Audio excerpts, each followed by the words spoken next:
Israel melancarkan serangan udara besar-besaran ke pusat kota Damaskus, Suriah pada Rabu 16 Juli. Serangan tersebut menargetkan markas besar Kementerian Pertahanan Suriah. Serangan ini juga terjadi di tengah eskalasi konflik antara anggota suku Beduin dan kelompok milisi Druze di wilayah selatan Sweida. Lalu apa sebenarnya yang direncanakan oleh Israel? Inilah sudut internasional, sudut pandang gejolak dunia yang berdampak pada kita. Ketegangan di Suriah kembali memanas setelah Israel melancarkan serangan udara di dekat markas besar militer dan Kementerian Pertahanan Suriah yang terletak di ibu kota Damaskus pada Rabu 16 Juli. Menurut laporan stasiun televisi pemerintah Suriah, serangan tersebut menghantam area lapangan Umayyah yang berlokasi tak jauh dari kompleks militer di pusat kota. Ledakan hebat terdengar dan menyebabkan sejumlah bagian bangunan di sekitar lokasi mengalami kerusakan. Menurut laporan AP, serangan udara berat dilancarkan pada Rabu sore waktu setempat, beberapa jam setelah serangan drone menghantam lokasi yang sama. Siaran langsung yang ditayangkan oleh Al Jazeera memperlihatkan asap hitam tebal membumbung ke langit Damaskus, menandai dampak besar dari serangan tersebut. Dalam laporan terbaru, serangan ini menyebabkan 37 orang menjadi korban. Di antaranya 3 orang meninggal dan 34 lainnya mengalami luka. Jumlah ini meningkat dari kabar yang dirilis sebelumnya yang mencatat 1 kematian dan 28 luka-luka. Israel mengklaim serangan ini sebagai bentuk perlindungan terhadap komunitas suku Druze di Suriah yang terjebak dalam konflik bersenjata sejak pecahnya bentrokan beberapa hari terakhir. Militer Israel juga menargetkan konvoi dan posisi militer Suriah yang dianggap membahayakan kelompok minoritas tersebut. Serangan udara Israel terhadap pasukan pemerintah Suriah terus berlanjut di wilayah Sweida. IDF mengatakan serangan dalam beberapa jam terakhir menghantam kendaraan lapis baja dan truk pick-up dengan senapan mesin terpasang yang sedang menuju ke kota mayoritas Druze di Sweida, tempat bentrokan mematikan telah terjadi. Serangan juga menghantam posisi tentara Suriah, depot senjata, dan target militer lainnya di Suriah Selatan.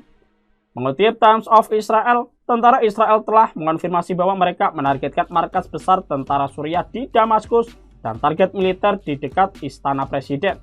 Serangan terjadi hanya sehari setelah meningkatnya ketegangan antara pasukan loyalis pemerintah dan komunitas suku Druze di wilayah selatan negara itu. Serangan udara Israel terhadap wilayah Suriah ini dilancarkan saat bentrokan berdarah terjadi di wilayah Sweida yang mayoritas penghuninya merupakan penganut Druze.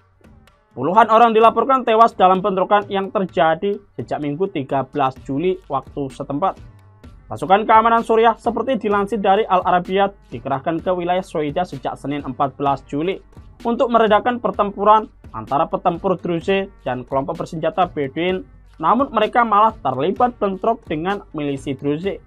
Pertempuran itu menarik perhatian Israel yang kemudian melancarkan serangan udara terhadap pasukan pemerintah Suriah pada Senin 14 Juli dan Selasa 15 Juli dengan tujuan melindungi komunitas suku Druze. Pada Rabu 16 Juli, Israel memperbarui serangannya di wilayah Sweida setelah gencatan senjata yang sebelumnya diumumkan Kementerian Pertahanan Damaskus gagal bertahan lama dengan pertempuran kembali terjadi antara para petempur Druze dan pasukan pemerintah Suriah.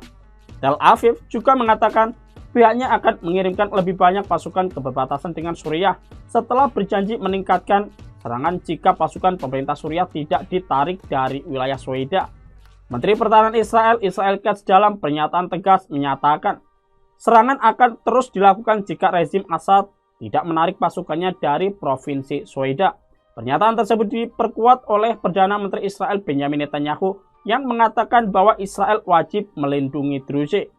Lantas, apa itu Druze dan mengapa Israel membelanya? Suku Druze sendiri merupakan salah satu kelompok etno-religius yang hidup di Timur Tengah, terutama di Suriah, Lebanon, Israel, dan Yordania. Mereka juga memiliki kepercayaan yang unik dan berbeda dengan agama-agama lain yang dianut di Timur Tengah. Suku ini diketahui berasal dari Islam Syiah Islamiyah yang berkembang sejak abad ke-10 Masehi. Mereka mengikuti ajaran Hamzah bin Ali bin Ahmad, seorang pemimpin agama dan politik yang sempat mengklaim bahwa dirinya adalah wakil Tuhan di bumi. Druze adalah kelompok keagamaan minoritas yang sebagian besar tinggal di Suriah, Lebanon, dan Israel, dan kelompok ini jumlahnya sekitar 1 juta orang. Druze dikenal dengan sistem doktrin yang elektrik atau beragam dan kohesi, serta kesetiaan di antara para anggotanya. Kesetiaan itulah yang memungkinkan mereka mempertahankan identitas dan keyakinan khas selama berabad-abad. Di Suriah, komunitas Druze terkonsentrasi di sekitar 3 provinsi utama yang dekat dengan dataran tinggi Golan yang diduduki Israel di selatan negara itu.